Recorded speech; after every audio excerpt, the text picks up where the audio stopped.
everybody, welcome to Bura. In this episode, I'm going to be talking about how supply chains are going back and not centralizing anymore.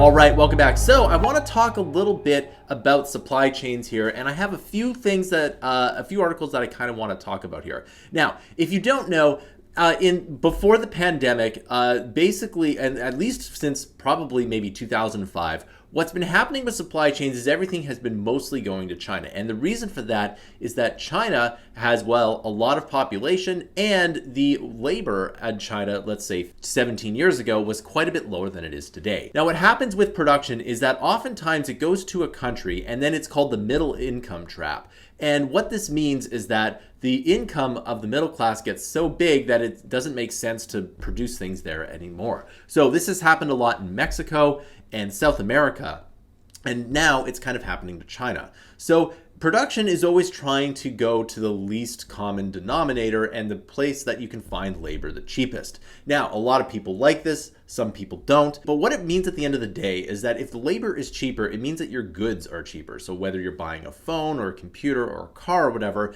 the input cost of labor is going to basically make make your products a lot cheaper, right? So if you bring things back to more expensive places, then you can expect to pay more here. Now, the pandemic has highlighted a huge problem. Everything goes to China, or mostly things go to China, and few things are made, if you're United States, stateside or in the country. And this happened with ventilators and masks, etc. Now, one thing that is made in a lot of countries, and they do this for tariff reasons, is cars. So if you know that cars are usually made locally, and they do this not only for jobs, but they do it to make sure that everything is within the country there. If you buy a car in Germany, chances are it was made in Germany. That is, if it's a German automaker here. Likewise, if you buy an American-made car, it's probably made in America. But you're not going to find an American company making their cars in, let's say, Europe and shipping them over. That's just not what happens here. Now, Tesla is the obvious exception to that rule.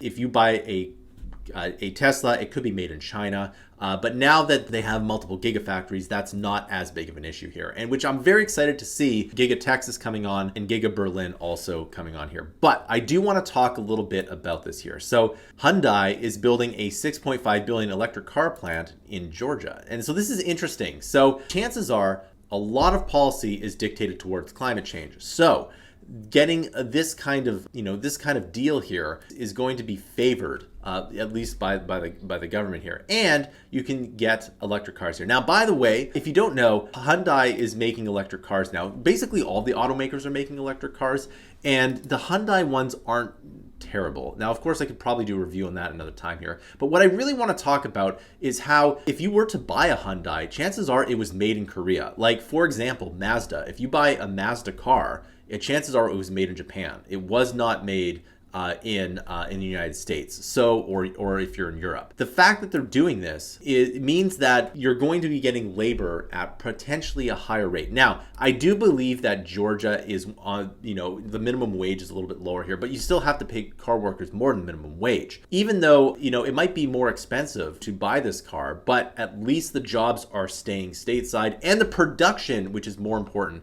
stateside here. Now, the other thing that I should mention that is a particularly problem for the United States is that the United States has outsourced most of its manufacturing and resource production elsewhere. And so when things like this happen, a lot of things will change here. And things would probably go back to, quote unquote, the way they used to be maybe 30, 40, 50, 60 years ago, where things were made more in the United States. And I think that's probably a good thing.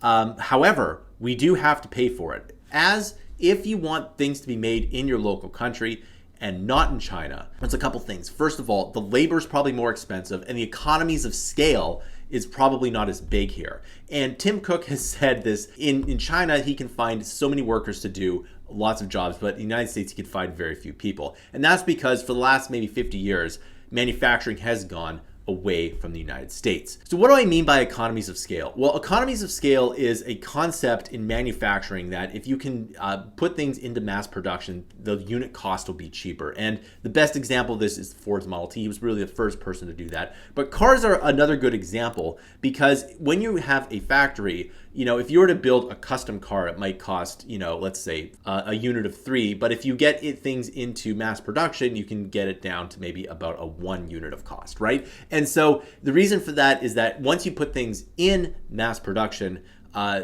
they will become cheaper. And the more you can do this, and the bigger the factories and the more efficient they can be, the lower that cost can be. And China has really done a good job of this. So the thing is that the fact that they're doing this is quite interesting. Now, cars are one issue, but another issue is, of course, microchips. Now, again, microchips have been, is a lot more centralized than you think here. And Spain is actually going to build a microchip factory. This is really interesting because if you don't know, most people focus on the United States unemployment rate. But if you look at elsewhere, things can be actually pretty bad here. So I'm just going to pull up a chart of the unemployment rate in Spain, which is actually pretty bad here. I guess the unemployment rate has always been somewhat high here. I believe things hit up 10% in the United States at the height of the global financial crisis. So you can see things got better, and then all of a sudden things went up to, let's say 27%. Now this is Great Depression level unemployment.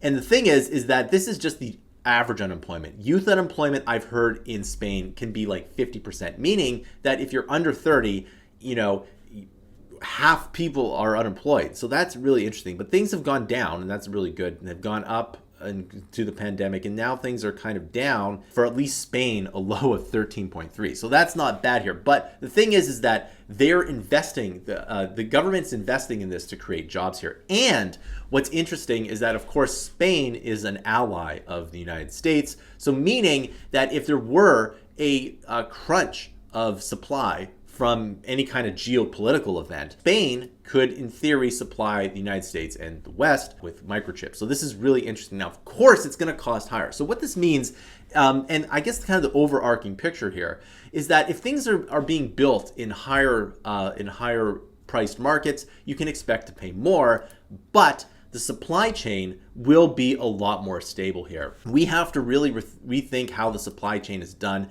after COVID because it highlighted massive amounts of vulnerabilities.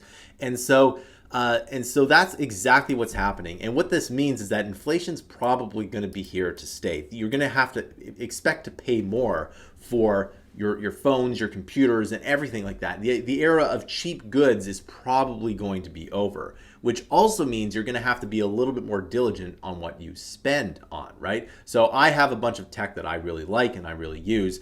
And, for example, my phone, I've purchased it like 4 years ago, and that's pretty good for me. It does everything I want it to do. And I think what this ultimately does is it makes competition really good, specifically with phones. I'm not going to buy another iPhone until, the repairability is a lot better and that I have a telephoto lens. And I'd rather be able to just swap out the telephoto lens with my current iPhone.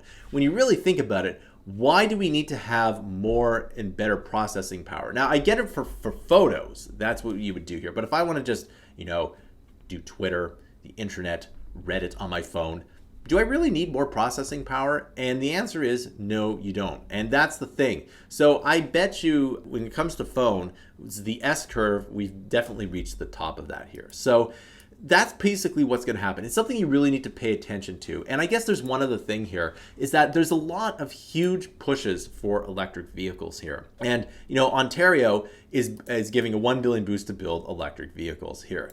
And the thing about electric vehicles is that they do require a lot of metal, okay? Nickel, lithium, cobalt, and those are very difficult to do. Now, luckily in Ontario, there's actually quite a bit of nickel, so that's good, I guess. But at the same time, though, all these governments are pushing for electric cars, meaning that all these metals are probably going to go up as well. And the thing is, not only are these metals used in electric cars, they're used in phones, etc. So there's a lot of opportunity for entrepreneurs in this kind of space. If you're interested in this kind of stuff, it is a very good time to get in. All right, so that concludes the video. I'm gonna know your thoughts down below. What's happening with the supply chain? Have you noticed inflation hitting you? Please comment down below. This channel does not get enough comments. Thanks for watching, and I'll see you in another video.